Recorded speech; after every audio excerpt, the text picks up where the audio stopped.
નમસ્કાર મિત્રો, સ્વાગત છે તમારું આપણી આ યુટ્યુબ ચેનલમાં જેનું નામ છે ગુજરાતી જીકેની જમાવટ.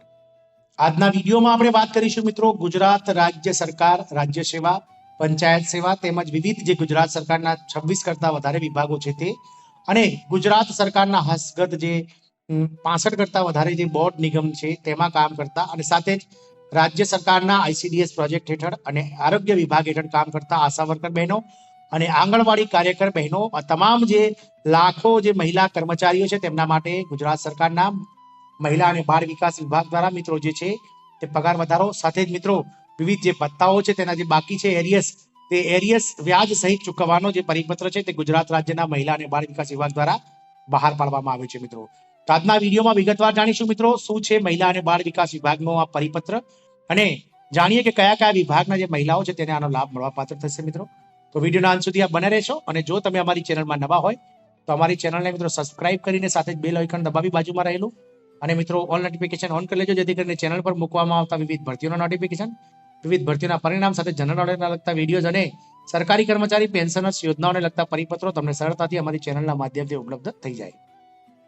તો મિત્રો ચાલુ વર્ષ નાણાકીય વર્ષ જે છે 2024-25 તેના માટે નામદાર કોર્ટ દ્વારા આપવામાં આવતા ચુકાદા અન્વયે વળતર તથા વ્યાજની ચૂકવણી માટે વહીવટી મંજૂરી આપવા બાબતે ગુજરાત સરકાર મહિલા અને બાળ વિકાસ વિભાગ દ્વારા ઠરાવ ક્રમાંક WCDD/IMR/E5/23/2024/005/B1 એટલે B1 બ્રાન્ચનો જે મહિલા અને બાળ વિકાસ વિભાગનો આ પરિપત્ર છે જે તારીખ 1/3/2024 ના રોજ પ્રસિદ્ધ કરવામાં આવે છે.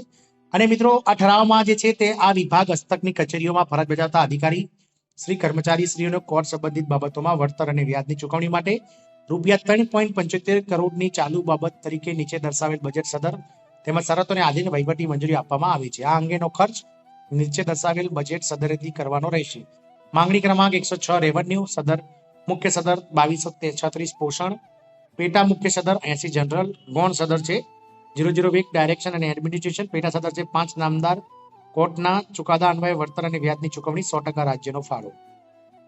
શરતોમાં મિત્રો છે કે પ્રસ્તુત બાબત માટે ખર્ચ તારીખ 1/4/2024 થી કરવાનો રહેશે. પ્રસ્તુત બાબત માટે પ્રવર્તમાન નિયમોને આધીન ચાલુ તથા આગામી નાણાકીય વર્ષમાં પર્યાપ્ત અંદાજપત્રીય જોગવાઈ કરાવી લેવાની રહેશે.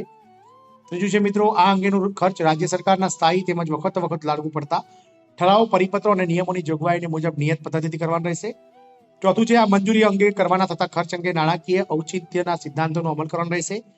પાંચમું છે આ મંજૂરી અન્વયે ફાળવેલા ગ્રાન્ટનો ઉપયોગ અન્ય હેતુ માટે કરી શકાશે નહીં. બચત રહેતી રકમ વર્ષના આખરે સરેન્ડર કરવાની રહેશે.